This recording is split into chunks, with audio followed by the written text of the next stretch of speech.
Baik, Assalamualaikum warahmatullahi wabarakatuh. Di sini saya David Maulana Ardiansyah dari kelas F dengan NIM 202378. Di sini saya akan membahas dan menerangkan sedikit tentang tugas UTS Hukum Islam saya. Yang pertama itu ada perbedaan antara usul al-fiqih dengan fikih. Kalau usul al-fiqih itu cara untuk memproduksi suatu hukum, pengetahuan tentang metode dan tata cara memproduksi hukum-hukum syar'i melalui dalilnya. Sedangkan untuk fikih, pengetahuan tentang hukum-hukum syar'i yang bersifat praktis yang diperoleh melalui proses istinbat. Istinbat sendiri adalah menggali atau menelaah dalil-dalil syar'i. Dan selanjutnya untuk objek kajian dari keduanya, untuk usul al-fiqh, objek kajiannya adalah dalil syar'i, untuk fikih sendiri berdasarkan perbuatan orang mukallaf. Dan yang selanjutnya ada konsep hukum Islam. Di sini saya menjabarkan secara sederhana. Ruang lingkupnya ada yang pertama munakahal, yaitu mengatur perkawinan dan perceraian. Untuk yang kedua adalah wiratsat untuk masalah pewaris dan pembagian dan harta-harta benda. Untuk yang selanjutnya ada muamalah, masalah kebendaan, jinayah, perbuatan yang diancam oleh hukuman, al-ahkam itu pemerintahan, baik itu mengurus tentang pemerintahan pusat maupun daerahnya. Untuk syiar itu urusan perang dan perdamaian. Untuk mukasamat adalah peradilan. Dan selanjutnya ada macam-macam hukum, ada menurut bentuk, yaitu bentuk tertulis dan tidak tertulis. Bentuk tertulis itu seperti undang-undang, kalau bentuk tidak tertulis itu seperti kayak kebiasaan masyarakat setempat seperti itu.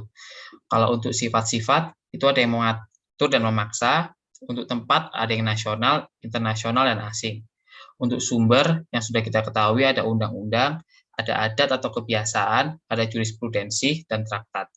Untuk isi sendiri itu ada isi yang bersifat privat atau sipil, dan negara atau publik. Selanjutnya, pada nomor 3, membahas tentang istinbat al-ahkam, ada 13 cara pengambilan. Secara sederhana, yang pertama adalah yang menunjukkan tuntutan untuk mengerjakan sesuatu yang berasal dari yang lebih tinggi kedudukan kepada pihak yang rendah kedudukannya. Seperti contohnya Quran Surat Al-Baqarah ayat 43, yaitu dan dirikanlah sholat dan tunaikanlah zakat. Sedangkan yang kedua ada nahyu, adanya tuntutan untuk meninggalkan suatu perbuatan dari yang lebih tinggi ke rendah. Contohnya ada di dalam surat Al-Baqarah 2229, tidak halal bagi kamu mengambil kembali dari sesuatu yang telah kamu berikan kepada mereka. Yang ketiga ada mencakup arti secara keseluruhan. Contohnya, umum syumuli, yaitu lafaz yang dipergunakan dan dihukumkan serta berlaku bagi seluruh pribadi. Contohnya ada terdapat di Quran Surat An-Nisa ayat 1, hai sekalian manusia, bertakwalah kepada Tuhanmu yang telah menciptakan kamu dari seorang diri.